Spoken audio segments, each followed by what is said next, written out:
So I'm at a service call slash maintenance for a new customer. First off, he hasn't had maintenance in a couple of years. He does do the air filter at least, but that's about it.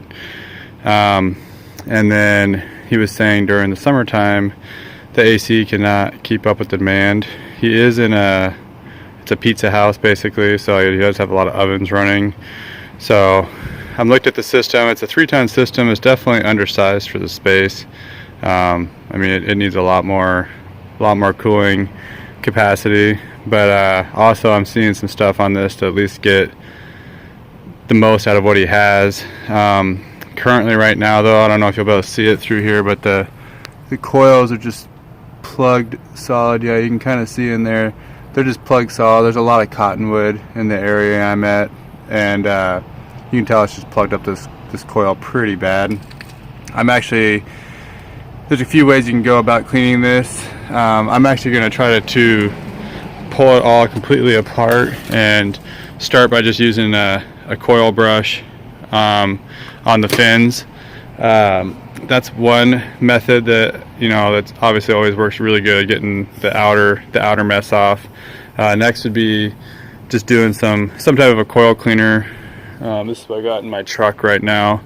So I'm gonna pull it all off and foam it down, and then actually have a hose that's available to me, so I'm going to try to spray it out. So I'm going to spray from the inside in here out, try to push all the debris out that I can't get to with that coil brush. So that's what I'm going to do to try to boost the performance of this air conditioning system. Just do everything we can with what we got basically, and we'll go from there. I always like to add, just make sure you turn off the power to the system before you really start digging into it, just so you don't have it kicking on while you're working on it or anything like that, and just for safety reasons. Also, I usually try to recommend wearing some type of safety glasses while spraying all the chemicals on the coils and stuff like that. Like I said, it pretty much goes without saying, but I always throw that in the video just because. So now I got that outer shroud off.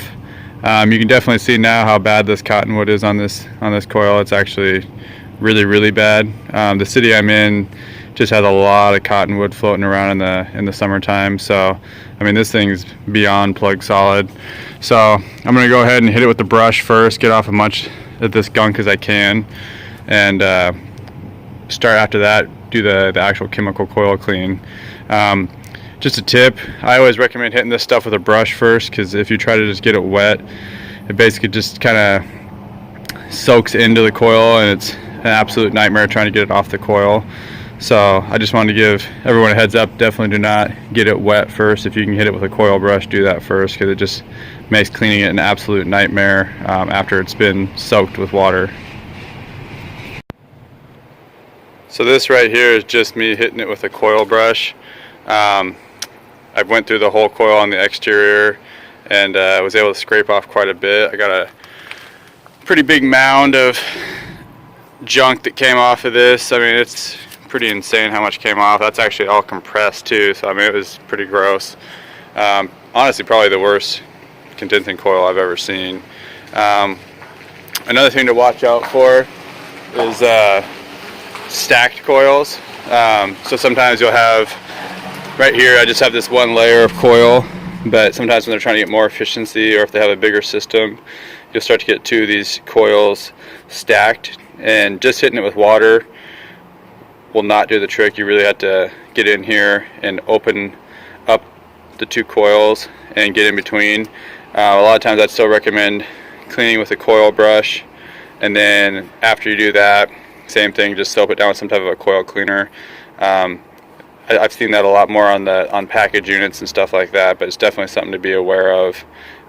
It can create havoc if you aren't going to clean in between the two coils if you're in a bad area. Now that I've gotten everything to this point, I'm going to basically douse this thing and let it soak a little bit with some coil cleaner, and then I'm going to take a hose. I have a good hose hookup that's not too far from here, and once I let it soak a bit, I'm going to spray it from the inside out, just to try to push all that dirt and debris that's stuck inside the coil. If you get closer, you can see some of the stuff it's just pretty sticky and kind of greasy almost. I think there's a kitchen hood up in this area that might be picking up a little bit of that grease in the air. So that coil cleaner should really help with that scenario. So I covered the outside of the coil and the inside of the coil with coil cleaner. I let it sit on there for about 5 to 10 minutes before I decided to rinse, which gave me enough time to kind of get the hose all hooked up and get it up here. I started off by spraying from the inside out, and then once I felt like I got everything pretty saturated and rinsed, I kind of came from the outside and sprayed everything down from the outside too. You can kind of see here when you get close to these coils, they're not as filled up as you could see before. You know how before they were just, you could just see the dirt and debris embedded deep in there. Everything looks good on this coil cleaner. I'm pretty happy with it. Huge improvement from what it was. It looks like a sheep that had all its hair cut off now.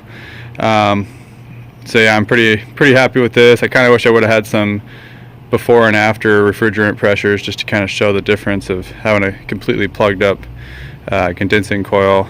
But that's everything I really wanted to show in this video. It's just out here for a maintenance on a new customer. This should definitely improve his air conditioning for this summer. If you like the video, please give it a thumbs up. If you haven't already, please subscribe, and thanks for watching. And just to add it for anyone who wants it, the model and serial number here, it's a Ream unit. The model number is 13AJN36A01. Serial number is a W131431692.